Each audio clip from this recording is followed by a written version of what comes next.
Hey everyone, it's Zach here, and I have gotten a lot of requests about this Cookbox. People want to know more about it, what's in it, so I'm going to do a quick one-take video, and we're just going to talk about it. First of all, this is my own Cookbox. My dad pretty much built it all on his own. I went down to his place, asked if he could help me, and you guys know he is way better at this stuff than I am, so he pretty much built it for me while I helped with little details. He has his own, which has pictures on the top. I think he cut them out of magazines. I think they're like ducks and a dog. So maybe he should do a video on his and what he carries, but he's had his forever. My grandpa has a steel one that he's had forever, and now I've had this one for probably coming up on 10 years now. All it is plywood, cedar, plywood, and I put linseed oil all over it, and it's lasted me this long. So I'm going to give you guys some dimensions if you're wondering about that. 19 by about 13 and a half. And I just use this little latch here and some hinges on the back, and you'll see here when I open it up, I just took an angle grinder and cut off the ends of them. And then right here I have a piece of plumber's chain to keep it from flopping all the way back. And let's see here, what is this? 3/4 inch cedar and 7/16 plywood. Pretty simple design. But the reason we have these is it's really nice to have something it's kind of a catch-all. We call it a cook box, but it holds a lot more than stuff for, it holds just a little bit of everything. So this one has this nice tray, which fits inside on the two little runners. This is really handy. Dad has this one as well. My grandfather's flips forward, so it would be like this is the door. It flips down. It's a commercially bought one, but they all work pretty much the same. Let's see, the tray sits inside. Little key detail, this kind of rounds up, and it has a handle here that you can pick it up from. Same idea. Looks like we have about 3/4 inch, 3/4 inch boards. But let's get into what's inside of here. So first of all, salt and pepper. We have that. Sometimes I throw in some extra seasonings, but right now we got some salt and pepper in here. We got a lighter in here.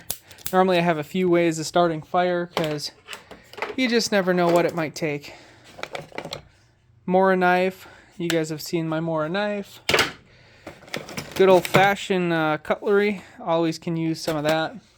And you might see a lot of redundancy in here because literally you use it, you throw it in here, it starts to accumulate, but you know that you always have something in here. This was Thermacells. That's why you guys don't see me use this. I am out. I should put that on the list. We got some fire starting. I don't know what this stuff is, but it works well for starting fires if it's really wet. All right. Now, this is really cool. This is like a jet fuel stove. Goes with this Coleman Max, and this comes in very handy if you're on the go and you need a lot of heat fast. This is definitely the way to do it. So you see these for sale all over the place, but I definitely really do like these, and this is something that my wife bought me, and I've had the same 2 cans for a long time, and they just seem to work out pretty good. They're actually almost empty, so I should probably put those on the list also. Just a little, I don't know what you'd call this, paring knife or something. It floats around in here. I've actually really never used it. Flint striker. Flashlight. These are nice. You can hang them, stick them to something, steel, the side of your car, whatever. Matches and a magnesium flint striker in there. The Charade Knives, you guys know the kind of story behind these, but when us kids shot our first deer, my dad gave us a Charade knife to field dress it. And it was kind of a rite of passage. So I have the Charade knife, looks like a hot hands. More matches of some sort. Got some Dawn dish soap. This stuff is awesome if you're on the lake and, you know, fish camping. You need to scrub the fishiness off of you. You can do this right in the lake water, wash dishes, whatever. This is some more mild camp soap, but it's biodegradable. So I like to use this at like campgrounds where they get a little bucky, but Dawn I think is kind of the same. Chainsaw tool that I've literally been looking for about 2 weeks. I even looked in here, but it was buried. This is a tiny sharpener for knives. We got also a tiny file in here for filing my axe or, you know, just anything. It was a nice small size. It's got a little corrosion on it because it looks like my salt tipped over. Knife sharpener number 1. Knife sharpener number 2. Twine, which also kind of goes with the clothesline clips. If you ever have like towels or something that you need to dry, it's nice just to have some twine sometimes. Looks like we got a patch kit, probably from an air mattress or something, but you can also use it on tents. Toothpicks, that's a solid score. More matches, more trash. Thermacell cartridge that's empty, get that in the trash. Oh, a Thermacell, nice. A couple one slug and one, looks like 2 3/4. What is this? A little lightweight shell. Tweezers, always nice to have in case you have a sliver. Another slug. A random vial. Maybe I'll put some gold in that. Carabiner, always comes in nice to have carabiners. You know, if you have your animal with you and you need to make some sort of a, you know, leash or something, carabiner's nice. I have no idea what this is, but it's in here and it'll stay in here. Ooh, chapstick from how many years ago? Do these even have dates? I don't know, but this stuff is really good. This is what my dad uses. When you got chapped lips, this is literally the stuff you want. This is pretty much like Vaseline, except for it's more built for your lips. Okay, now we take the tray out. It should be worth mentioning these are the handles. They're just strips of that on the side. And when Dad built this, I thought, wow, that's never going to hold. Well, like I said, it's been about 10 years, and they are holding in solid with wood screws. So that works.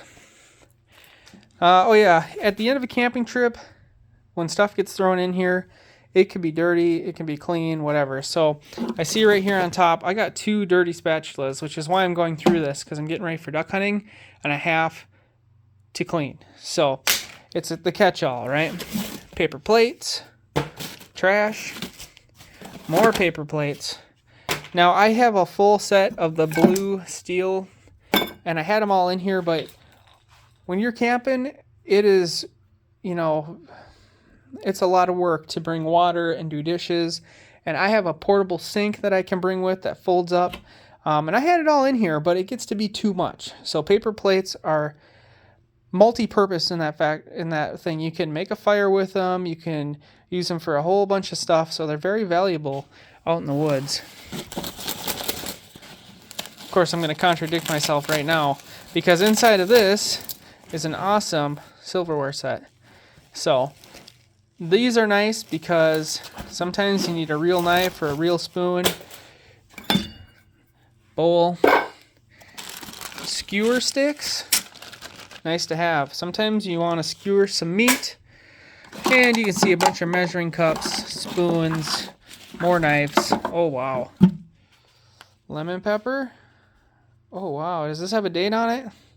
Because I feel like I've never used this. Best by August 18th of 2020. And it's a solid block. And then we have a tablecloth can opener. I always carry like a bunch of pocket knives and stuff for can openers as well, if this one were ever to fail me. But it can be as simple or as complex as you need it to be, but I like what I have in here because it's pretty much cut and dry. So you need stuff to eat with, and you need stuff for fire. And those are my two main priorities out in the woods. Oh, let's get this back put together here. So that's my main priorities. And yeah, but a lot of people ask about this. You can do a plastic container, but you know, this is heritage for my family. So my dad had his forever, and in 2013-ish, I had moved out of the house, and it was kind of like, I really need something to carry all my things. And luckily Dad was home that day, and we kind of made it together. We should have put a date on it. I don't think we did. But, you know, it's heritage, right? So now when Rose gets older, we'll make her her own. And maybe that one I'll put a date on if I remember. But this thing has really been used and abused. You guys see it all the time. I'm cutting stuff on the top. And when it's in the boat, I use it as a step. Just everything. But it's holding up quite nicely. And I think Dad's has to be, I don't know, 30, 40 years that he's had that thing. I mean, it has always been around. I remember digging it out when I was a kid.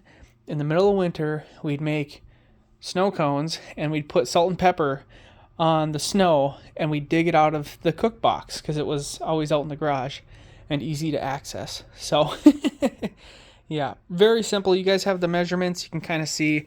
I guess the one measurement I should give you guys is maybe the depth of this tray, in case you're wondering. So let's just take a quick little pull.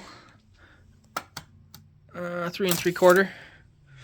So it's probably 3, and then this 7/16 plywood on the bottom. But yeah, so this is like I said, my grandfather has one, my dad has one, we have one, and it's just kind of a catch-all, but you really do need it out there in the woods. And you know, in between, like when I go out there, got chainsaw files and stuff, they always get thrown in here because I know I have it, and it's just saves me time from digging around. So that is the Cookbox. Hopefully I got this on video for you guys, and thanks for watching. I'll talk to you later.